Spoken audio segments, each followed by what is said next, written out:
Tout a commencé ici, à la mi-mars. Frappé de plein fouet par la crise, Chypre ferme ses banques et provoque la colère de ses habitants. Pendant 12 jours, impossible de retirer de l'argent, une taxation des petits épargnants est annoncée. Cette pagaille va lancer sur le devant de la scène un personnage quasi inconnu jusque-là, le Bitcoin. Que se passe-t-il avec le Bitcoin pour ceux qui ne connaissent La raison de cette soudaine gloire, l'envolée du cours du Bitcoin, une monnaie virtuelle disponible uniquement sur Internet. Parallèlement à la crise chypriote, de nombreux investisseurs, dont des Russes, y ont vu une valeur refuge, aussi un moyen très pratique pour sortir leur argent des banques de Nicosie. Mais revenons au départ.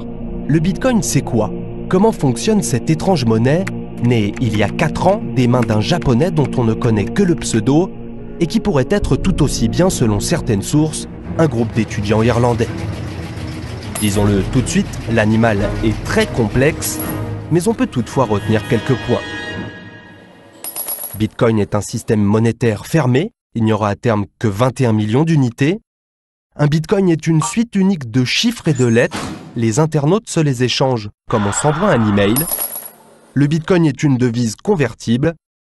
Enfin, pour s'en procurer, soit vous en achetez comme des euros ou des dollars, soit vous mettez à disposition du réseau la puissance de calcul de votre ordinateur et en échange, vous recevez des bitcoins.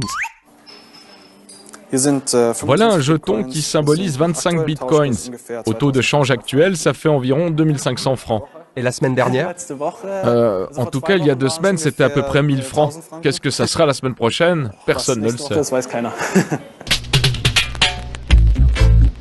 Nous sommes à Zurich. Stéphane et Lucius sont des hommes de l'ombre du Bitcoin. Ingénieurs, ils participent depuis les débuts à son développement.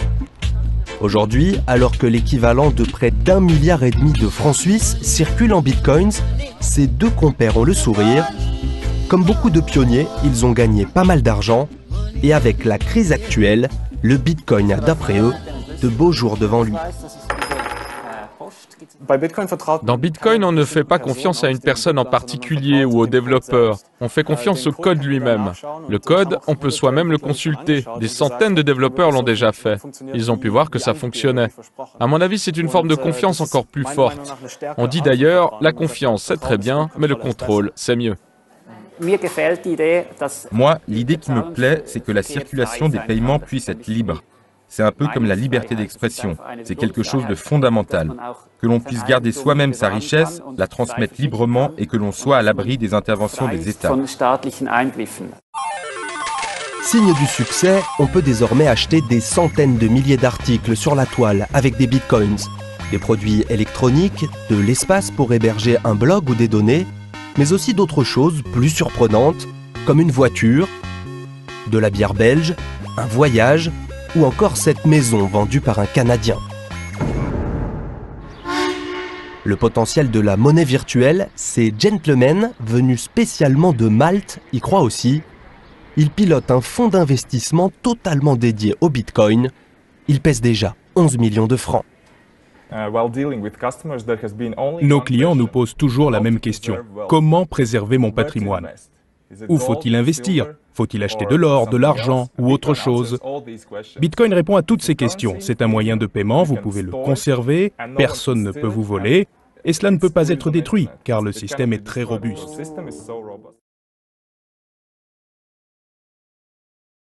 Bonjour Yves, bonjour à tous. Alors ce matin, Rémi, vous nous parlez déjà d'une révolution numérique qui pourrait nous permettre demain de nous passer des banques ou bien d'acheter une maison sans notaire, bref, de faire sans ces intermédiaires. Cette énorme révolution qui pourrait bouleverser nos vies porte un nom, la blockchain. Oui, vous vous souvenez Yves de la première fois que vous avez entendu le mot Internet? Oui. Eh bien, vous vous souviendrez de la première fois que vous avez entendu le mot blockchain, la chaîne de blocs en français.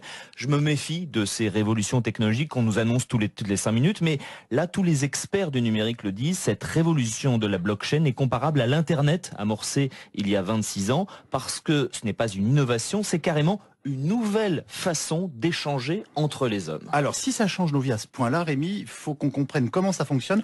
En quoi consiste exactement la blockchain? Alors, depuis des centaines d'années, on est d'accord là-dessus, Yves, on fait des transactions grâce à des tiers, un magasin hier, un site internet aujourd'hui. Eh bien, la blockchain va supprimer ces intermédiaires. Imaginez, sur internet, vous achetez une table à quelqu'un que vous ne connaissez pas, vous lui transférez 200 €.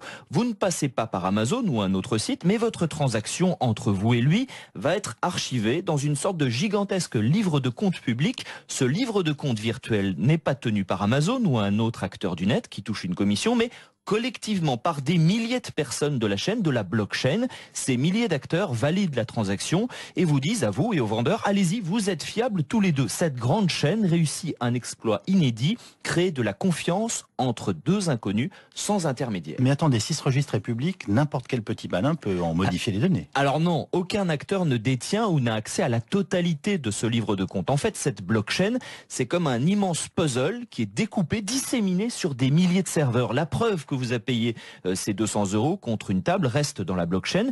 Les transactions peuvent être consultées mais pas modifiées, car pour que votre vendeur triche, il faudrait qu'il détienne l'ensemble des pièces du puzzle, ce qui est impossible. La blockchain, c'est donc un système de stockage et de transmission d'informations infalsifiables qui supprime les intermédiaires traditionnels. C'est là qu'est le potentiel totalement révolutionnaire. On pourrait se passer des notaires, des compagnies d'assurance, des cartes bleues, etc., etc. Le champ d'application est infini. Vous êtes donc en train de nous dire que les banques qu'on connaît peuvent disparaître et que Google peut lui aussi disparaître. Alors je vous annonce la mort de personne, moi. Mais ces acteurs ont effectivement du souci à se faire et ils cherchent déjà la parade, car certaines expérimentations de blockchain existent. Dans certains pays pauvres, on utilise par exemple le système pour établir des cadastres. La blockchain pourrait vraiment commencer à changer nos vies dans 10 ans. On va effectivement vers une nouvelle forme d'économie qui peut contourner les géants de la Silicon Valley, prédit Gilles Babinet, un des experts français du numérique les plus pointus.